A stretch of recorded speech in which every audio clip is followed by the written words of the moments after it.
Ya, kembali di Prime Time News, saya Indra Maulana. Pemirsa, pernyataan Presiden Joko Widodo yang salah menyebut nama kota dalam acara resmi hari lahirnya Pancasila mengundang reaksi lembaga kepresidenan didesak untuk dievaluasi karena kesalahan bukan pertama dan menambah deret ketidaktelitian tim yang mendukung lembaga kepresidenan. Soekardi Rinakit, anggota tim komunikasi Presiden Joko Widodo, meminta maaf secara tertulis terkait kesalahan penyebutan kota kelahiran Presiden pertama RI, Soekarno, yang seharusnya adalah Surabaya. Namun Soekardi mengaku kurang teliti dengan menulis Blitar dalam naskah pidato Presiden. Permintaan maaf terkait kesalahan penulisan kota, Soekardi sampaikan kepada masyarakat secara umum dan Megawati Soekarno Putri, serta keluarga secara khusus. Sebelumnya dalam perayaan Hari Lahir Pancasila yang dirayakan di Kota Blitar, Presiden Joko Widodo dalam pidatonya menyebutkan bahwa kota kelahiran Presiden Soekarno adalah Blitar. Setiap kali saya berada di Blitar, kota kelahiran proklamator kita, Bapak bangsa kita, penggali Pancasila, Bung Karno, hati saya selalu bergetar. Getaran ini senantiasa muncul karena kota ini. Kita secara bersama Pidato Presiden tersebut langsung mendapat reaksi negatif di media sosial. Kesalahan penyebutan nama kota kelahiran Presiden pertama Republik Indonesia membuat lembaga kepresidenan kembali mendapat sorotan negatif. Sebelumnya sorotan negatif juga terjadi saat Presiden akhirnya menganulir Perpres terkait uang muka kendaraan dinas pejabat yang menurut Presiden salah mendapatkan masukan. Hingga perbedaan komunikasi antara Presiden dan Wapres terkait pembekuan PSSI. Tim Liputan Metro TV. Ya, kesalahan Presiden Joko Widodo dalam menyebut kota kelahiran Presiden pertama Soekarno kini disorot dalam sudut pandang validitas data yang diberikan kepada Presiden. Salah satu blunder lain yang sempat terjadi adalah lolosnya Perpres tentang uang muka mobil pejabat yang sebenarnya tidak disetujui oleh Jokowi sendiri. Bagaimana mencegah Presiden salah data lagi? Kami akan membahasnya dengan analis politik dari Carta Politika, Yunarto Wijaya. Selamat malam, Mas Soto. Ya, kemudian ada pengamat sosiopolitik Yasraf Amir Piliang yang bergabung dari Bandung, Jawa Barat. Pak Yasraf, selamat malam. Selamat malam, Pak Mas Indra. Baik, saya ingin pendapat Mas Soto terlebih dahulu. Menurut Anda seberapa berpengaruh sih sebenarnya kita lihat yang di Blitar kemarin, kesalahan menyebut kota kelahiran Presiden Soekarno, seberapa signifikankah sebenarnya kesalahan itu? Ya, untuk konteks yang Blitar saja memang dulu. bukan slip of tongue ya, akhirnya sudah diakui karena diulangi bukan sekali dalam kalimat yang dibacakan. Buat seorang sejarawan tentu saja ini sebuah masalah besar ya, karena ini berbicara mengenai bagaimana kronologi sejarah, apalagi dalam konteks ini seorang proklamator, apalagi bisa dikaitkan juga Pak Jokowi bagian dari PDIP, bagian dari Bung Karno. Tapi kalau pertanyaannya kemudian adalah pakai ini sesuatu yang sifatnya fatal, baru pertama kali terjadi dalam sejarah bangsa, apalagi kemudian dikritik dengan cara mengatakan harus minta maaf, lalu kemudian harus ada reshuffle, menurut saya ini sudah reaksi yang berlebihan. Reaksi yang berlebihan ya. Kalau kita coba lihat bagaimana seorang SBY juga pernah salah mengatakan misalnya kebakaran hutan yang harusnya di kepulauan harusnya ada di Riau tapi disebut di Kepulauan Riau. Itu tanggal 25 Juni 2013. Itu kan fatal juga gitu. Atau ketika kemudian mengatakan dalam pembacaan nota keuangan, itu forum sangat resmi, ada sebutan forum FSSK, Forum Stabilitas Keuangan, yang harusnya FKSSK. Itu hal yang sangat berbeda dan dikritik keras oleh DPR. Itu juga terjadi. Misalnya lebih lanjut, Nelson Mandela pernah mengatakan dalam kunjungan ke Indonesia bahwa Megawati adalah seorang adalah teman baik dari sahabat saya, Soeharto katanya. Ini kan juga sangat fatal. Sangat fatal, ya. Dan saya pikir ini menyambung kalau Hafiz Thohir misalnya mau ke DPR mengatakan Presiden secara tata negara tidak boleh salah. Ini salah. Ini komentar yang salah. Presiden tidak boleh salah sebagai seorang kepala negara, tapi sebagai seorang kepala pemerintahan dia mungkin salah. Itulah fungsi dari check and balances. Nah, tinggal pertanyaan apakah kesalahannya cukup fatal untuk dianggap melanggar undang-undang, untuk dianggap tidak pantas menjadi seorang presiden. Masyarakat yang bisa menilai. Jadi kalau menurut saya terlalu jauh kalau kemudian mereaksinya dengan presiden tidak boleh salah, presiden kayak Dunorong itu. Dan yang menarik kan sebetulnya ketika kemudian langsung ada pihak yang menyatakan dirinya memang membantu membuat proses penulisan, dalam hal ini Soekardiri Nakit, karena memang beliau ada di dalam posisi itu dan memiliki otoritas itu, dan mengatakan kesalahan ini terjadi karena saya, dijelaskan secara kronologis. Yang lebih berbahaya adalah ketika kesalahan dalam konteks sejarah ini kemudian misalnya tidak diklarifikasi. Artinya dia akan menjadi sebuah sejarah baru, menjadi data atau validitas baru. Itu menurut saya akan malah membuat sebuah runyam fakta di hadapan masyarakat. Pertanyaan saya, silakan dinilai. Jangan-jangan apakah ada permintaan maaf yang pernah terjadi misalnya pada rezim sebelum. Itu yang menurut saya harusnya bisa jadi kesalahan penyebutan bahan juga renungan. Saya menyesalkan kesalahan ini, tapi kalau kita coba bandingkan minimal apa yang dilakukan oleh Acak Kardi, Soekardiri Nakit, ini menurut saya juga sebuah kemajuan dalam konteks komunikasi dan pertanggungjawaban kepada publik. Baik, saya minta pendapat dari Pak Yasraf. Sekarang Pak Yasraf, kalau Anda sendiri melihatnya bagaimana menurut Anda kesalahan tentang salah sebut kota kelahiran Bung Karno, seberapa signifikan kesalahan atau seberapa fatal sebenarnya kesalahan yang dibuat saat itu terkait dengan Blitar terlebih dahulu ya? Ya, saya rasa saya setuju dengan Mas Yunanto tadi ya, bahwa kesalahan itu memang manusiawi. Jadi saya rasa presiden, mau wakil presiden, mau siapapun lah, sebagai manusia kan pasti buat kesalahan ya. Nah memang kalau saya lebih menyoroti peran Satgas Komunikasi. Yang apa namanya, keberadaan Satgas Komunikasi ini kan justru kan untuk memperbaiki komunikasi presiden dengan memberikan informasi-informasi yang akurat ya. Nah justru sekarang kan kesalahan itu justru dilakukan oleh tim Satgas Komunikasi ini. Nah ini mungkin yang perlu disesalkan ya, apa namanya, Mas Kardi ini kan teman saya juga ya, tapi sebagai kritik nilai ya, barangkali diperlukan satu kehati-hatian ke depan, karena ini adalah kalau presiden yang berbicara ini kan adalah domain publik, di mana diminimalisirlah kesalahan-kesalahan yang fatal seperti tadi itu kan ya. Jadi kalau saya lebih melihat bagaimana peran Satgas Komunikasi ini ke depan untuk memperbaiki informasi yang lebih akurat para presiden, kan keberadaannya kan untuk itu kan ya. Dan kita melihat bahwa kesalahan-kesalahan ini kan memang akumulasi ya. Jadi yang terakhir kan Blitar ini, sebelumnya IMF dan seterusnya gitu kan.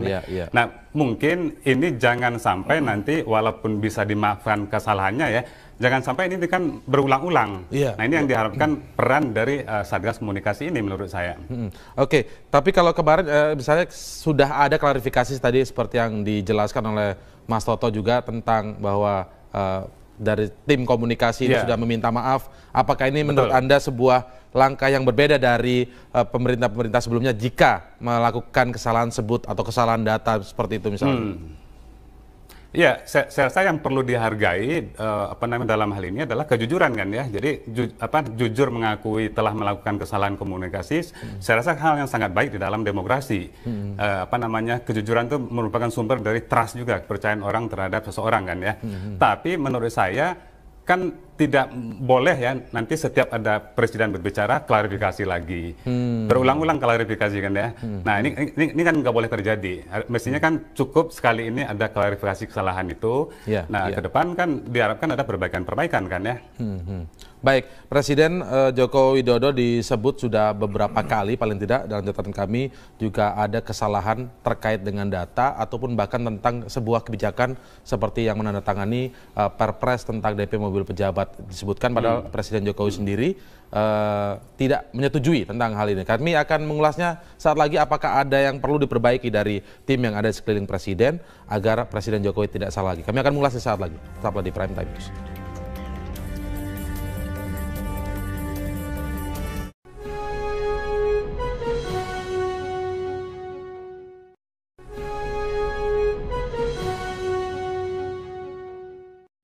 Hadirin, tamu undangan serta masyarakat Blitar yang saya hormati.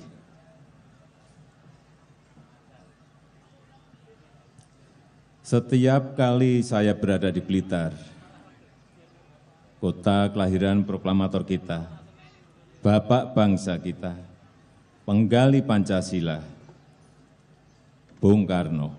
Di manakah tempat kelahiran Presiden pertama Republik Indonesia?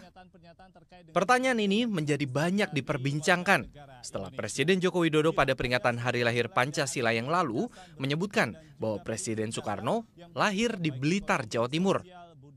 Sementara itu menurut data, Bung Karno justru lahir di Surabaya. Hal ini pun memicu kritikan tajam terhadap Presiden Joko Widodo di media sosial. Banyak juga netizen yang menggunakan sindiran pedas.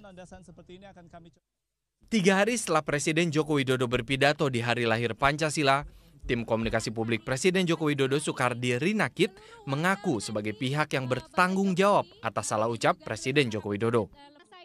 Saat menulis pidato hari lahir Pancasila ini, Sukardi mengaku menggunakan data dari situs web tropenmuseum.nl. Sukardi menyatakan bahwa Presiden Joko Widodo sempat memastikan lokasi kelahiran Bung Karno. Karena seingatnya, Bung Karno lahir di Surabaya. Dalam pesan singkat yang dikirim ke wartawan, Sukardi meminta maaf kepada seluruh rakyat Indonesia, khususnya kepada keluarga Bung Karno. Tim Liputan Metro TV. Baik, ini memang bukan kesalahan pertama yang pernah disampaikan oleh Presiden Joko Widodo di Blitar. Kalau kita lihat ada beberapa yang bisa kita catat sebenarnya, ada soal perdebatan soal status utang Indonesia di IMF antara kemudian di mantan Presiden SBY yang menanggapi bahwa apa yang disampaikan Presiden Jokowi itu salah, kemudian berlanjut dengan ada perdebatan tersendiri dengan Seskap. Lalu kita lihat juga soal Perpres ketika Jokowi sendiri mengaku kaget kan ketika ada Perpres DP mobil pejabat, ternyata itu sebenarnya tidak diketahui juga oleh Jokowi, tidak disetujui sebenarnya. Kalau saya ingin mencoba melihat bukan lagi mencari apa penyebab atau mengulik-ngulik bagaimana kesalahan di dalam, tetapi agar Presiden tidak salah lagi kan, ini tentu saja menjaga kewibawaan seorang Presiden. Sebenarnya apa sih Mas Toto masalah yang Anda amati sekarang di sekitar lingkaran Presiden Joko Widodo ini? Dalam sistem presidensial, seorang presiden dipilih secara individu. Betul-betul individu sebagai individu terbaik yang kemudian memiliki wilayah kekuasaan terpisah dengan kekuasaan parlemen yang isinya adalah ratusan orang partai dan dia kemudian diberikan hak untuk menyusun orang-orang profesional di sekitarnya. Itulah mengapa dalam sistem presidensial lembaga kepresidenan biasanya agak gemuk. Itu karena apa ya? Karena dia adalah individu yang harus menarik orang-orang terbaik dan itu juga kenapa kemudian kabinetnya misalnya harus kabinet ahli dan profesional karena dia individu yang harus diperkuat.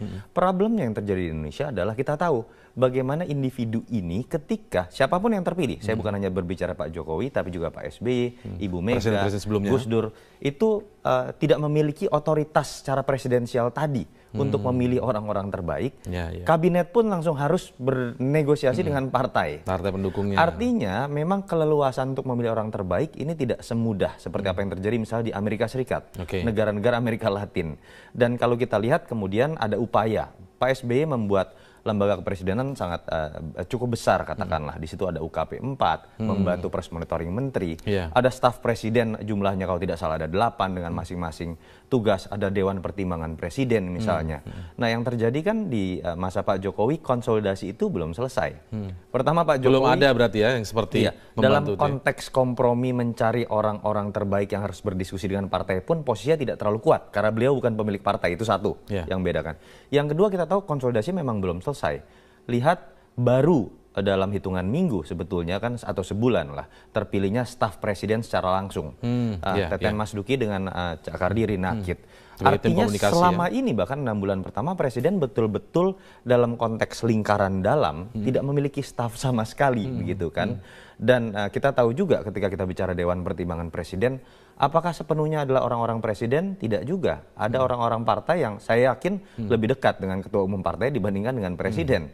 Ini kondisi fakta yang menurut saya harus dibuka dan ya tidak bisa dibiarkan bahwa kemudian ada fungsi quality control yang beberapa kali kemudian terganggu dalam beberapa hal yang tadi Mas Indra sudah sebutkan. Artinya apa? Memang harus ada upaya evaluasi, memperkuat lembaga kepresidenan dan memang ruang itu sangat terbuka untuk sistem presidensial. Tapi jangan bicara kuantitatif. Jangan hanya kemudian membentuk staf-staf baru yang kemudian hanya menjadi titipan orang. Pak Jokowi harus betul-betul concern bahwa memilih orangnya sendirilah. Saya akan memilih orang yang sesuai, chemistry-nya saya tahu kebutuhan saya dan memang itu saya pikir dilindungi oleh undang-undang dan sistem presidensial kita. Pak Yasraf, apakah seperti itu kira-kira yang menjadi faktor dari masalah yang ada sekarang ini sehingga di hilir begitu terlihat hasil dampak-dampak kesalahan-kesalahan seperti yang terakhir adalah di Blitar. Apakah memang faktor bahwa Presiden masih sendiri begitu selama ini dalam tanda kutip? Ya, kalau saya barangkali saya lebih fokus membicarakan persoalan ini ya. Pertama, persoalan informasi. Yang kedua, persoalan komunikasi. Nah, menurut saya di lingkungan presiden ini terjadi problem tidak hanya komunikasi ya, tapi juga informasi. Makanya saya juga agak heran ya, kenapa tim ini disebutnya tim komunikasi? Karena kan tidak mengkomunikasikan sesuatu. Tim ini kan yang diketua oleh Pak Soekardi ini kan justru mencari informasi. Kalau saya lebih cenderung mengatakan ini tim informasi. Nah, kemudian masalah komunikasi kan masalah ini ya, masalah presiden. Kalau saya melihat di sini problem yang terjadi di lingkungan kepresiden ini adalah komunikasi 3 arah. Pertama, komunikasi horizontal dengan jajaran menteri, dengan DPR, dengan yudikatif dan sebagainya. Yeah. Ada juga problem komunikasi vertikal dengan dunia internasional dan juga ada problem komunikasi yang ke bawah ya, kepada rakyat. Nah, Pak Jokowi ini kan mengalami masalah di ketiga hal ini. Ini yang harus diperbaiki oleh tim komunikasi ini.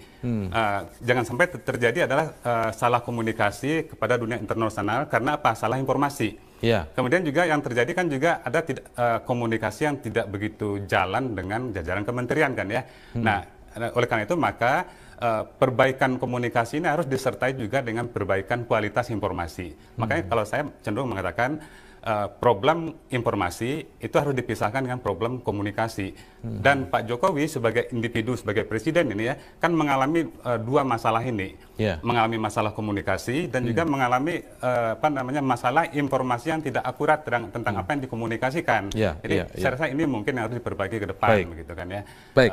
Ya. Kita harus jeda sejenak, nanti kita akan lanjutkan lagi. Pemirsa, tetaplah bersama kami di Prime Time News.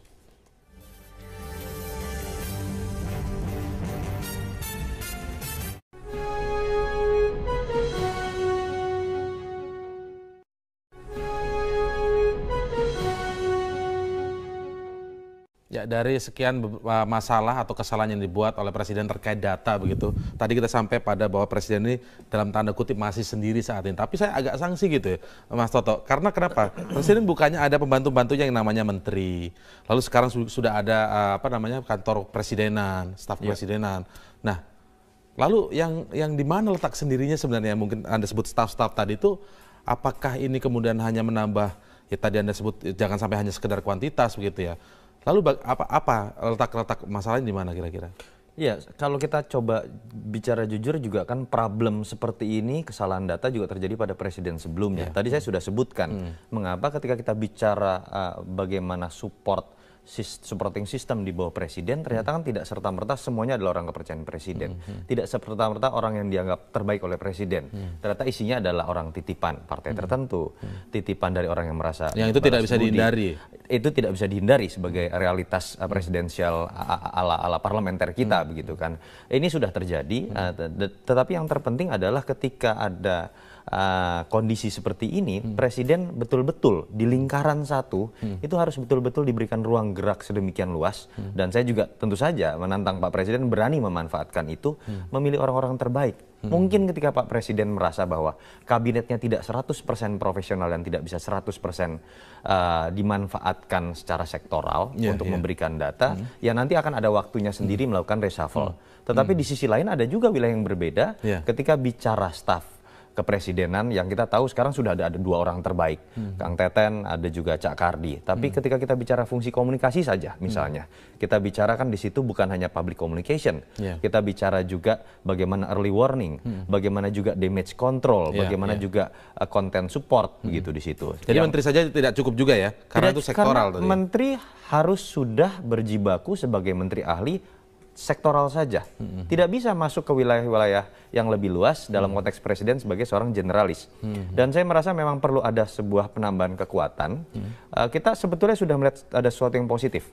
Ketika Cak Kardi dan Teten masuk, kita lihat bagaimana pemberitaan positif, bagaimana pengambilan keputusan mengenai 9 Serikandi, itu satu hal yang positif kalau kita baca tren. Tetapi harus diakui tidak mudah. 2 orang ini membackup presiden, apalagi kita tahu Dewan Pertimbangan juga biasanya tidak optimal kalau kita baca dari sejarah sebelumnya. Saya berharap presiden bisa memilih orang-orang baru sebagai sebuah tim, termasuk untuk membackup 2 orang terbaik yang sudah ada. Dan yang perlu diingat adalah bagaimana menambah orang-orang Jokowi baru, bukan orang partai A baru, bukan orang partai B baru, yang itu malah akan. Jadi maksudnya ini saatnya bukan lagi menambah ini jatah buat partai ini jatah buat orang yang Pak Presiden masa konsolidasi dan kompromi dengan partai politik saya pikir sudah selesai. Bagaimana memperkuat diri Anda, lembaga kepresidenan Anda, karena yang kita butuhkan saat ini adalah akselerasi, bukan lagi masalah kompromi. Baik, terakhir kesimpulan dari Pak Yasraf sendiri seperti apa kira-kira untuk agar sesuai dengan judul kita agar Presiden Jokowi tidak salah lagi? Ya, kalau saya memang ini ya perlu ada perbaikan dalam hubungan kelembagaan ya di antara lembaga-lembaga yang membantu presiden ini. Tapi menurut saya yang paling penting justru perbaikan pada presidennya sendiri. Mungkin cara komunikasi, cara menyampaikan gagasan kepada publik kan ya. Saya melihat bahwa problem komunikasi yang terjadi selama ini tidak hanya persoalan salah komunikasi, bukan hanya salah ngomong ya, tapi juga banyak komunikasi yang dilakukan oleh Pak Jokowi ini bukan salah tapi ambivalen atau mungkin juga inkonsisten ya. Dulu kan pernah mengatakan tidak impor beras, kemudian menterinya mengatakan boleh impor beras. Nah, ini kan juga satu problem komunikasi yang berbahaya ya dalam konteks kepentingan publik. Dalam konteks juga bagaimana publik memahami bekerjanya sistem kepresidenannya dengan baik kan ya. Jadi tidak hanya problem salah komunikasi, tapi juga adalah komunikasi yang konsisten. Juga banyak hal terjadi juga komunikasi yang ambivalen, mengatakan A, kemudian juga diralat mengatakan B. Kemudian juga beberapa lama kemudian mengatakan saya tidak pernah mengatakan itu ya. Nah, ini menurut saya adalah cara-cara komunikasi yang jangan sampai terjadi tadi itu salah, kemudian juga inkonsisten dan juga ambivalen, ambigu ya. Baik, semoga kita berharap bahwa apa yang terjadi di Blitar itu merupakan kesalahan data terakhir, walaupun sebenarnya kesalahan-kesalahan itu adalah wajar sebenarnya karena presiden juga manusia begitu. Calon wakil presiden pernah dalam debat ada yang mengatakan Kalpataru dengan Adipura juga pernah. Itu salah. Begitu banyak kok kita bicara seperti ini. Tapi apakah substansial atau tidak? Baik, terima kasih Mas Toto, terima kasih Pak Yasraf telah bergabung bersama kami di Prime Time News kali ini. Saat lagi Prime Time News akan hadir dengan informasi jelang pernikahan putra sulung Presiden Joko Widodo. Juru bicara keluarga Presiden memastikan pernikahan Gibran tidak melibatkan pejabat istana dalam kepanitiaan.